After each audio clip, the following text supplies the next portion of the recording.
Well, here we are in part 2 of our series, Jesus Then and Now. And this week, I'm so excited to be able to share with you some of the insights into Jesus' first miracle of turning water into wine in John chapter 2. I don't think it's a coincidence that it took place at a wedding feast, because in the New Testament, we see over and over again that Jesus is called the groom, and the church, us, is called the bride of Christ. And in this beautiful miracle, there's not only some incredible symbolism, but it also shows for us some prediction of the new covenant that's to come. What does that mean? Well, I'm not going to give you all the answers yet, but I hope that you are encouraged and challenged by this message to come. Well, good morning, church. Hey, aren't you thankful that Jesus is patient? I mean, think about how patient he is. I've got a lot less time than some of you here today to reflect on his patience, meaning that you've lived a longer life than I have. But as we look back at what Jesus has done for us, he is so patient, he is so gentle, and he is so kind. And we get to look at that as a fruit of the Spirit as well. And we see it not just lived out through who he is to us now, but if we look at Jesus' life, we can actually see those same qualities, those same characteristics portrayed in the way he handled himself and interacted with others. Today, I want us to look at Jesus' first miracle in John chapter 2 and look at how he exhibited his patience, his gentleness, and his kindness in his teaching through his first miracle. If you have your Bible, turn to John 2. If you have a Bible on your phone, turn it on, whatever it is, but it would be very helpful for you to read this with us. Just like usual, I'm going to refer to some other scriptures, but this is going to be the teaching passage. I'm going to read the entirety of the verse, and then I'm going to go back and we're going to talk about what each one of these mean and put it into context. But as we do this, I want you to understand where we are in the history of Jesus' life. He's 30 years old. He's launched his ministry, and just recently he's been baptized. We talked about that last week, Jesus' baptism. He had just been baptized. He had been traveling about. By this time, we believe he had 6 disciples with him. Most likely had 6, had not called the full 12 yet. And busy getting his ministry up and running, I should say. And then something takes place here in John chapter 2, verse 1 through 11. So I want you to read this with me. On the 3rd day, a wedding took place at Cana in Galilee. And Jesus' mother was there, and Jesus and his disciples had also been invited to the wedding. And when the wine was gone, Jesus' mother said to him, "They have no more wine." "Dear woman, why do you involve me?" Jesus replied. "My time has not yet come." And his mother said to the servants, "Do whatever he tells you." And nearby stood 6 stone water jars, the kind used by the Jews for ceremonial washing, each holding from 20 to 30 gallons. And Jesus said to the servants, "Fill the jars with water." So they filled them to the brim. Then he told them, "Now draw some out and take it to the master of the banquet." And they did so. And the master of the banquet tasted the water that had been turned into wine, and he did not realize where it had come from, though the servants who had drawn the water knew. Then he called the bridegroom aside, and he said, "Everyone brings out the choice wine first, and then the cheaper wine after the guests have had too much to drink, but you saved the best till now." This, the first of his miraculous signs, Jesus performed at Cana in Galilee. He thus revealed his glory, and his disciples put their faith in him. What a miracle.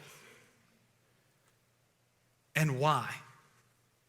Right? I mean, you ever think, why is this the first demonstration of his glory? In verse 12, we see that or in verse 11, we see that it revealed his glory, and his disciples put their faith in him. And it wasn't he raised someone from the dead. It wasn't that he healed someone's sight. It wasn't that he caused someone who was lame to walk again. It's that he turned water into wine. Now, first off, let's look at what it took for Jesus to be there. This isn't some happenstance event that he kind of cruised by and was like, hey, let's go check out that wedding. Wedding Crashers 1. Like, this is not what he's doing, okay? That's not what the nature of this is. As a matter of fact, we see that in chapter 1, verse 43, many verses before, that Jesus looked at Philip and he said, hey, we need to go, and so we're going to go on a departure from here to Galilee. And so they began that journey. Most likely it was a 3-day journey to where the wedding was going to be. And so when we see in chapter 2, verse 1, that on the third day, then we believe that on the third day that it was a 3-day journey for him to get to the wedding. And so it was so important for him to be there because he had been invited. Let me tell you something. To be invited to a social event like this in this time was incredibly important.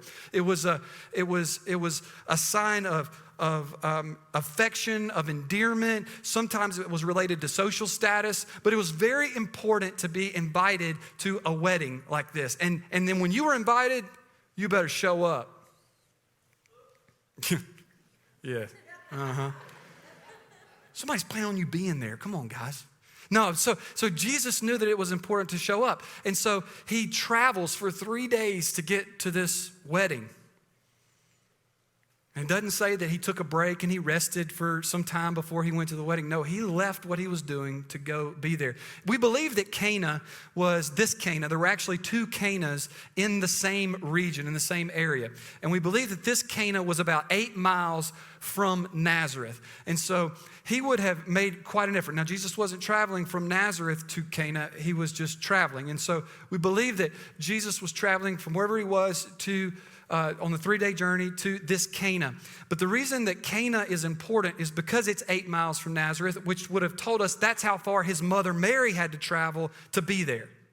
So Mary goes from Nazareth to Cana to the wedding. Jesus leaves whatever he's doing ministry-wise, and he travels 3 days to get there, to be there. It's very likely, I mean, this is speculative, but it's very likely that he knew the groom. He's 30 years old. He probably knew this person from the same town or a local town, and so he was going there as a guest. So he shows up, and he's at this wedding. Now, we see that Jesus' mother was already there. Now, the reason I know that Jesus' mother was already there is because in the Greek, we see that when it says that Jesus arrived, it's a preterite, it's a perfect tense, meaning that it was an instant in time in which he arrived. But with Mary, we see that it's the imperfect tense, meaning that it's something that had already happened but continued to be so. So what I'm telling you is that Mary arrived before Jesus got there. Mary arrived before Jesus got there. So she was already there. And I'm going to tell you in just a minute as we look through this verse by verse why that particular point is so important and why it's so relevant for us today. But in verse 2, he goes on to say, and Jesus and his disciples had also been invited. Now, I told you that invitations mattered and they were important. There was a saying in this common biblical time where someone would say, he who does not invite me to his marriage will not have me at his funeral. No pressure. Where was my invitation? He got lost in the mail. The dog ate it. I don't know. But no, really, this was a status of relationship. It said a lot about your closeness with the groom and the bride. Would you be invited? So invitations were very important. Now, I also want us to understand to what part of the wedding feast Jesus was attending. See, in the Jewish culture, there were 3 specific parts of a marriage. There was first the contractual agreement. Now, maybe some of you have practiced that in today's time. It's not a common practice, but the contractual agreement was basically this. It was a father of a groom and the father of the bride who got together and said, hey, I think my son would be good for your daughter. Can we make a deal? And I don't recommend it. It worked, but I mean, obviously, but this was how it worked. So there was a contractual agreement through negotiations that took place. And then, in some instances, the parents were at least gracious enough to allow the groom and the bride to meet and have a conversation to even gauge some sort of compatibility. And out of this meeting came the betrothal. Sometimes they didn't have the option to really communicate. It was just like, hey, you're going to marry her and she's going to marry you and this is what we're going to do. But there was a contractual agreement and then there was a betrothal. It was the promise. And then after the betrothal, something very unique happened. We've talked about this here before sometime last year, but what would happen is then the groom would leave and he would immediately cease all of his work and he would start building a house for him and his future wife. Some of you ladies are like, take some lessons, dudes, right? But that was what was taking place. He would go and he would start building the home. And typically, this is where you ladies would diverge from the practice. Typically, they would start building an extra room onto the in-laws' house. Yeah, somebody said nope. So that's typically what would happen. I think it was my wife, actually. Sorry, Mom and Dad. Love you guys. So she does too, I promise. Golly, just digging a hole up here, aren't I? So this takes place. We didn't script that either. That was completely off script. So what would happen, though, is the man would then go and he would start to build, he would build this home. And while she was in waiting, the bride in waiting, you've heard that before, that terminology, it comes from this culture. What would happen was this bride, she would be doing all her preparations to get ready for the wedding. So she would be like in this intense reality television show that didn't exist then. I mean, she was doing everything she could physically to make herself presentable. She was doing everything she could intellectually and spiritually to prepare herself and her presentation for the day that her groom would come and rescue her, essentially. Would come and claim her. And she would even have 10 virgins typically who would be with her bridesmaids, and they would be waiting day and night. You remember the parable of the 10 virgins, the 10 bridesmaids who were supposed to have their oil lamps lit at all times, someone always watching to hear the call of the groom coming to grab his bride. And so she would be waiting and she would be waiting and she would be waiting. And so then at this time, then there was number 3 in the wedding process was the actual marriage ceremony, followed by the wedding feast. There was the marriage ceremony. So the bride would come, he would grab his wife, and he would immediately, there was no preparation. All the preparation had been made. And so they would go through the town clanging cymbals and pots and pans and breaking clay jars or whatever. Sounds like a lot of work down the drain to me. But they would do all those things. And they would say, everybody come. If you've been invited, you come. And you would go in, and then you would have 7 days of partying. So you brides, parents, who think that your wedding was expensive or was expensive, just get ready. 7 days. 7 days of the marriage feast. So we really have a lot of reason to believe that Jesus was, well, we have every reason to believe because it says it, that Jesus was showing up to this wedding feast part. This wasn't an engagement party. This wasn't he shows up for some dinner because of the contractual agreement. He's showing up to the wedding feast. And we believe also that he showing up really toward the end of the 7 days. So Jesus left his work, traveled 3 days to make sure he at least made an appearance for some of the wedding. The reason we think that is because they ran out of wine. If they ran out of wine on day 2 or 3 or 4, there's a whole nother issue we need to talk about.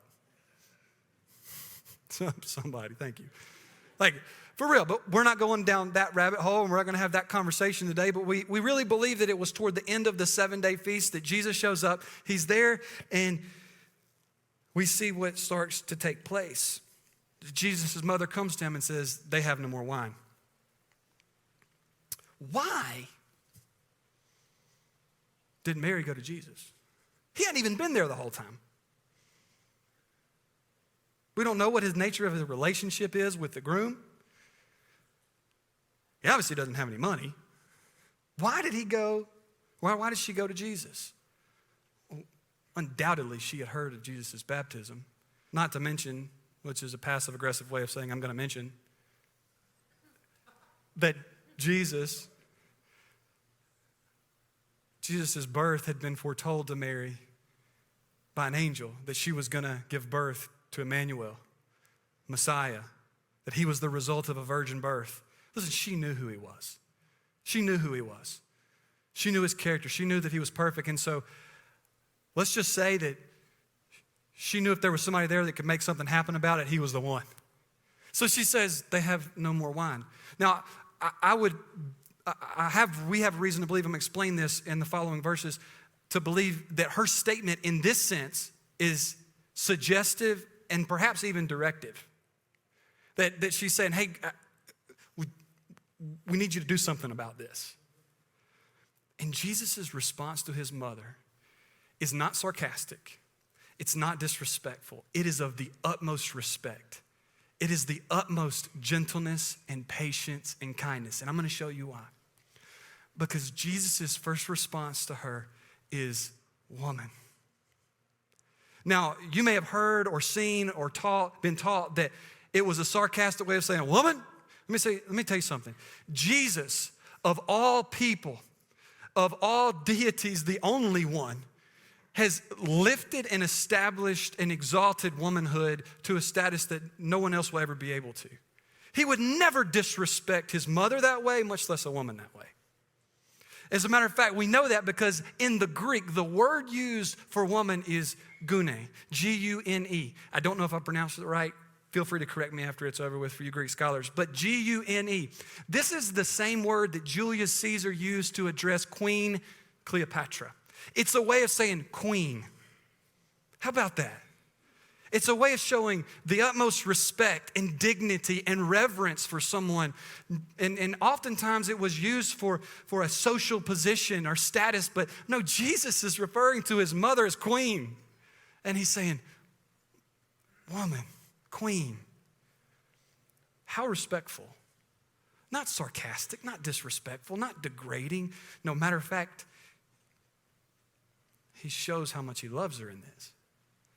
And he says to her, why do you involve me? Don't for a second think Jesus didn't know the answer to that question. He had a way of asking questions he already knew the answer to, if you've read any of Jesus' interactions. So he asked this question, why do you involve me? And what he's doing is, Jesus does this for all of us, is he reveals our heart to ourselves. He reveals to us our own heart.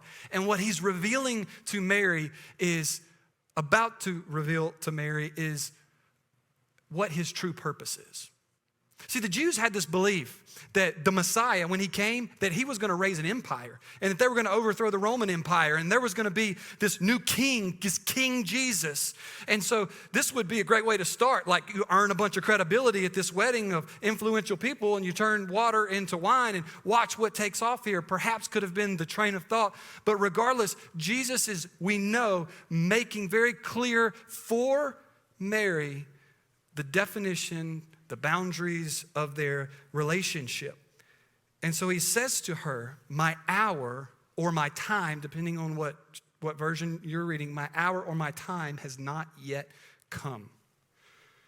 What does that mean? My hour has not yet come.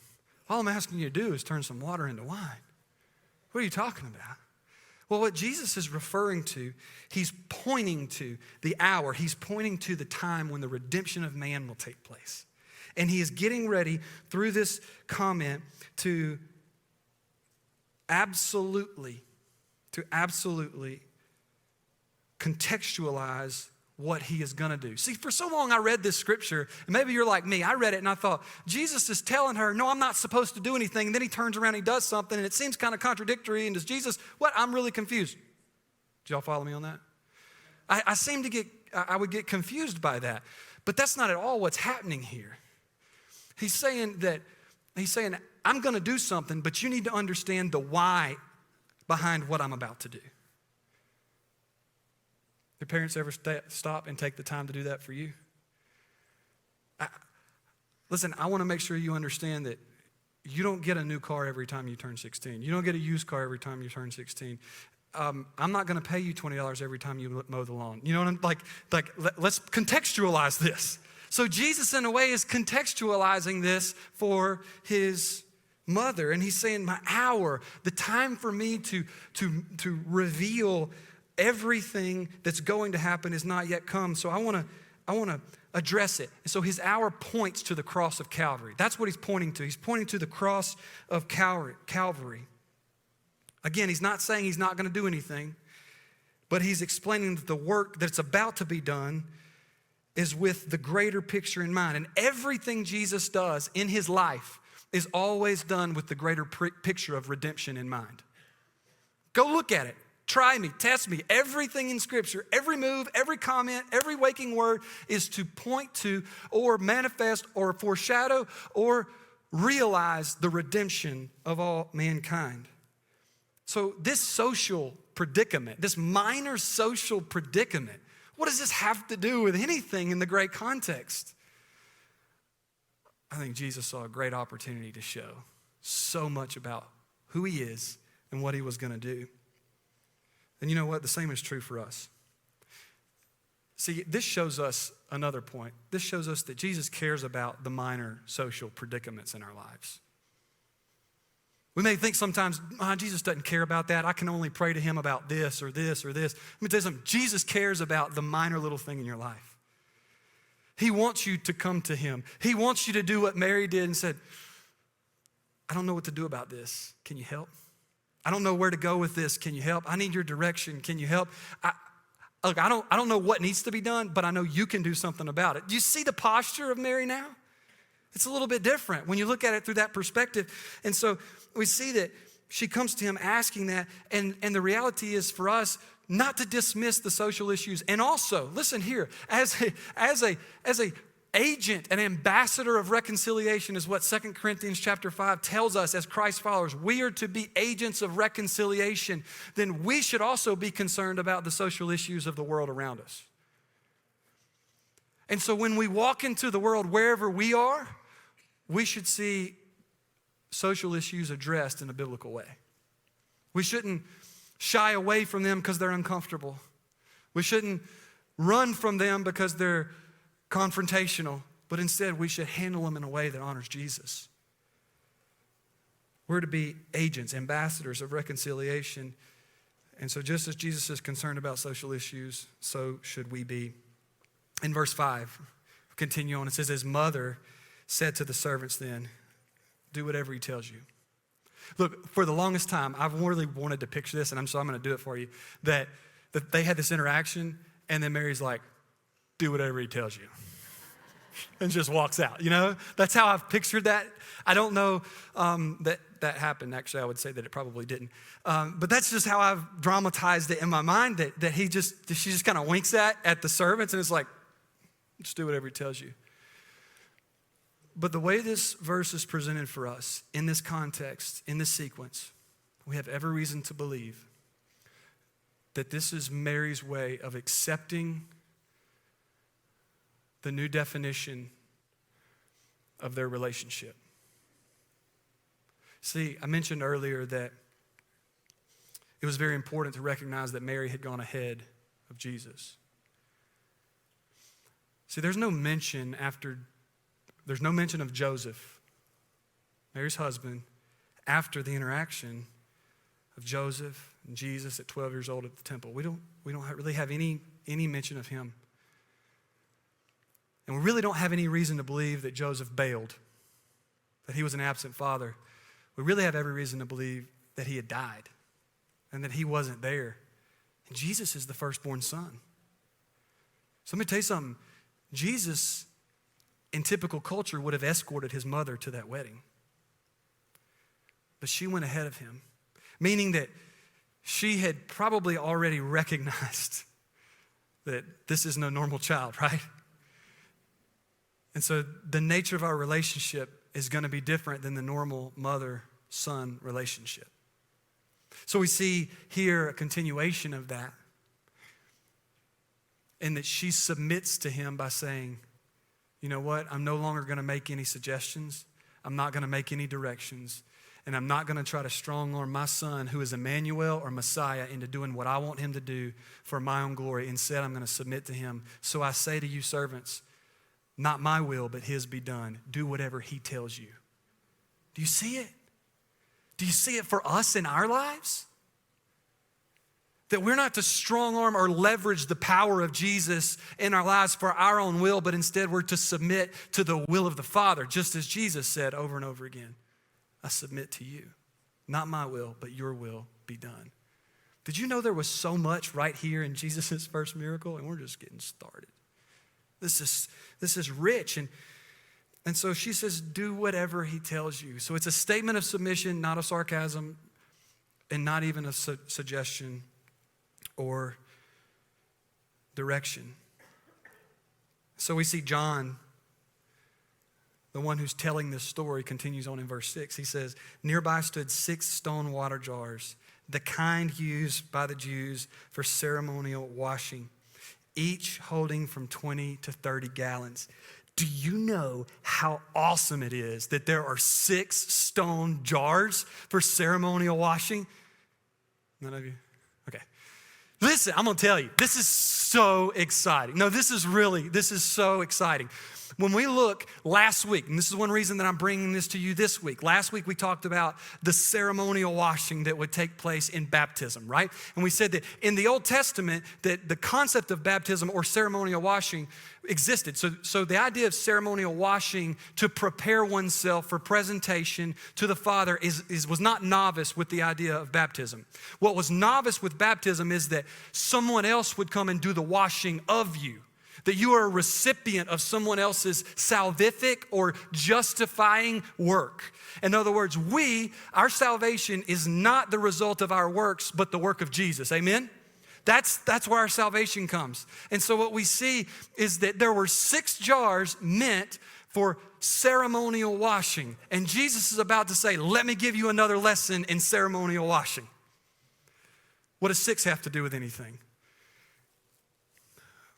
Before I tell you what 6 has to do with this, I want to say this as a disclaimer. Be careful with biblical numerology.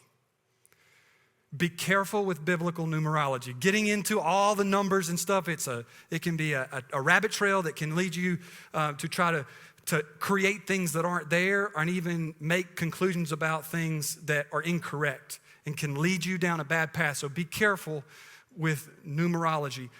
But we do know that within Scripture, there is a healthy way of looking at what numbers represent. And we see that over and over again, when there are patterns of numbers represented, we ought to take notice of them. 6 is one of those numbers. 6 is a number in the Bible that represents the imperfection of mankind. It represents the imperfection of mankind. So we see 6 jars meant for ceremonial washing, telling us that the ceremonial washing of the Old Testament is not enough for salvific work, for salvation. Come on, is that not cool? Is that not awesome? And to go back to that number 6, let me share with you a couple other instances. In the Old Testament, we see that the Hebrew people walked around the walls of Jericho. How many times? Somebody just said it. Somebody anticipated that. You guys are good. 6 times, and then on the 7th, when they blew the trumpet, see, it was the trumpet, it was the power of God that brought the walls down, not the walking around it. So there wasn't enough human power to make those walls fall, but with God there was. What about the fact that Jesus died on the 6th day of Passover? On the 6th day of Passover was the day that Jesus gave his life for us. So there was imperfection. They had gone through this entire ritual of Passover to try to cleanse themselves ceremonially, there we go, preparing our way to walk into the presence of God. And it never was enough.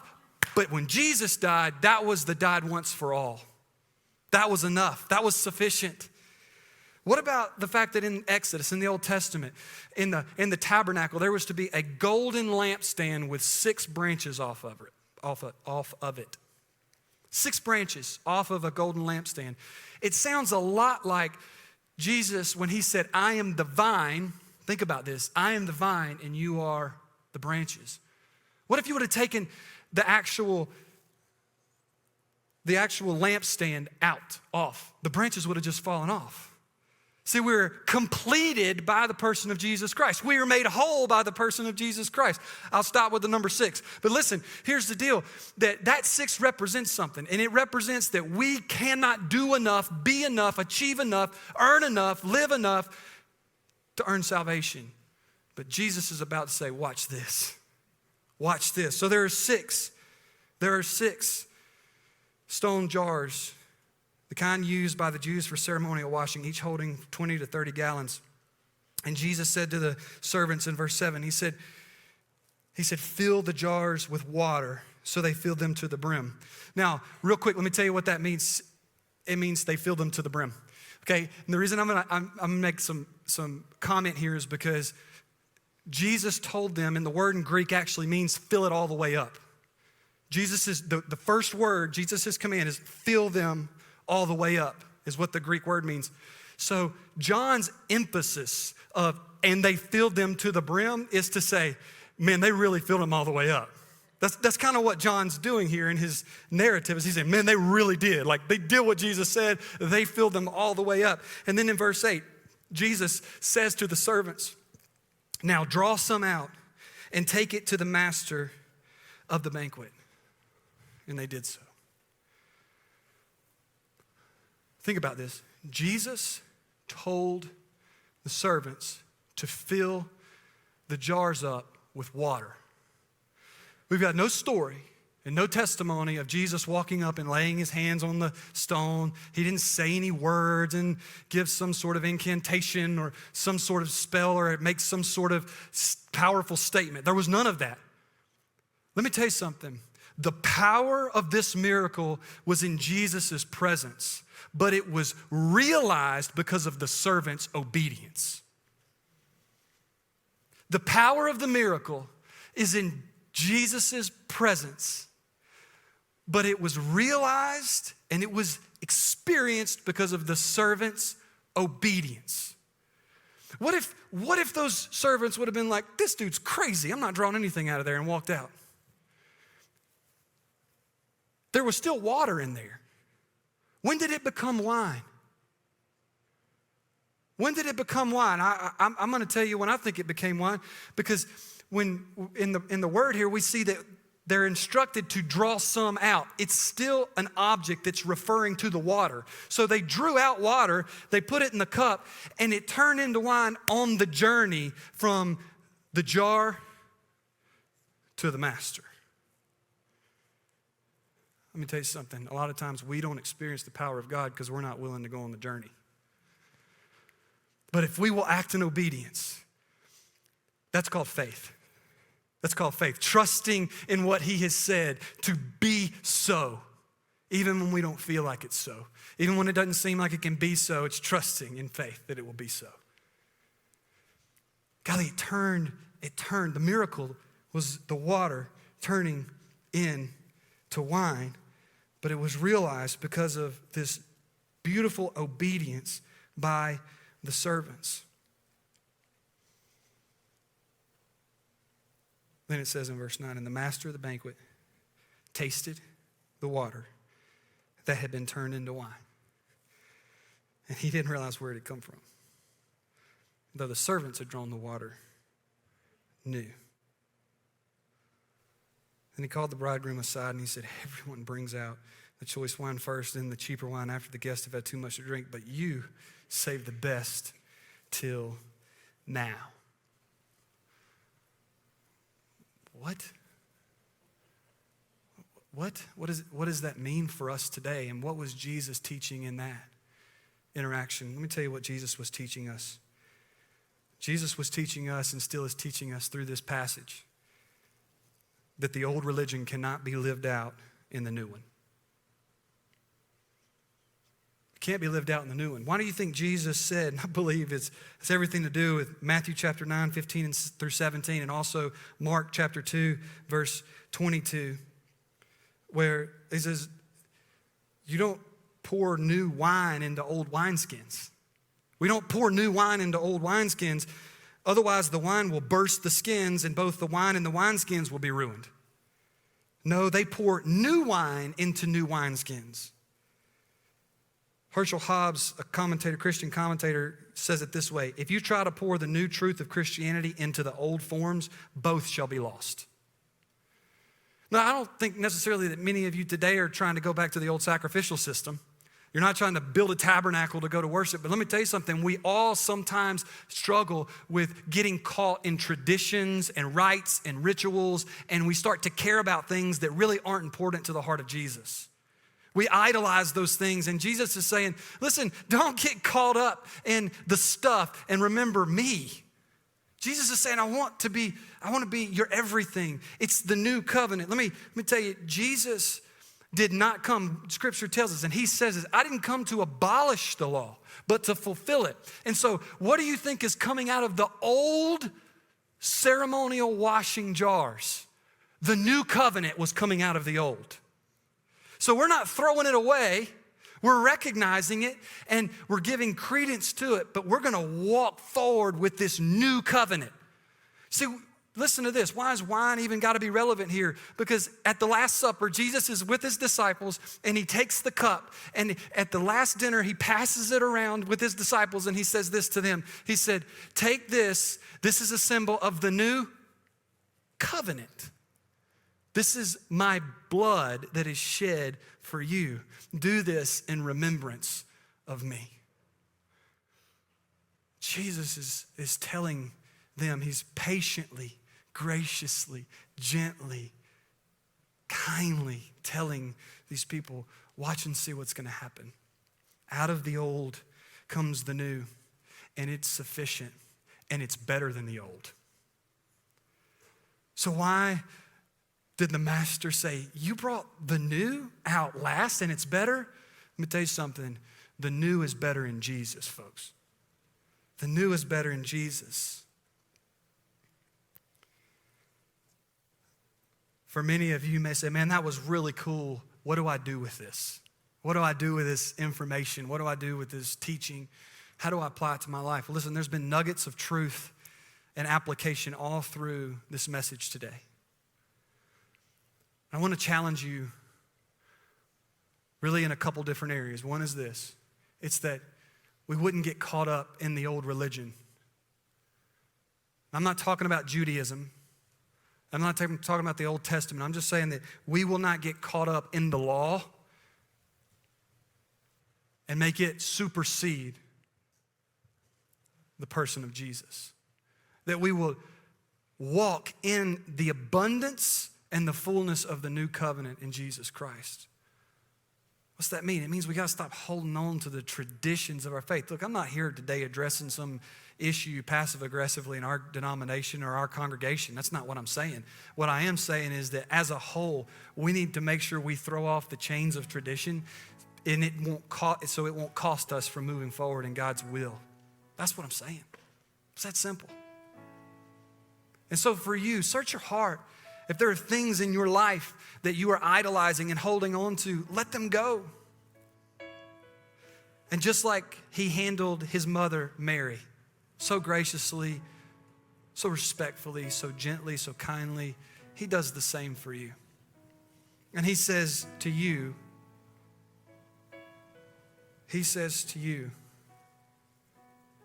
I love you. I care for you, and I want what's best for you. And so my prayer is that our response would be like Mary's response. When we come to Jesus with things and we have our own will in mind, that our response would be like Mary's, and we would say this, I'll do whatever you tell me. I'll do whatever you want. Your will, not mine, be done. And lastly, I've heard so many people say in the last few weeks, man, the world's getting dark out there. Man, it's getting bad. It's only going to get worse, Pastor. It's only going to get worse. We're living in the end times right now. You're right. I think you're right. Don't you get caught in the darkness of today and forget about the light of tomorrow. Listen, in Revelation 19, we see how the story ends, and there is the marriage supper of the Lamb, talking about the marriage feast of the Lamb, and I know I'm going to be there. Are you going to join me? So listen, we can fight in today, and we can work in today knowing that we have this hope for tomorrow that will not disappoint. It's guaranteed. Challenge you to turn your anxiety and your worry of today over to Jesus. He tells us to. and that you would walk in that fullness. Listen, he gives you the joy in the midst of pain. He gives you peace in the midst of chaos. And he gives you a hope that will not disappoint. Today, some of you just need to be reminded of that. I need to be reminded of that every day. That I would walk in the hope that he provides, the joy that he provides, and the peace that he provides. Let me tell you something. Jesus cares for you. He loves you.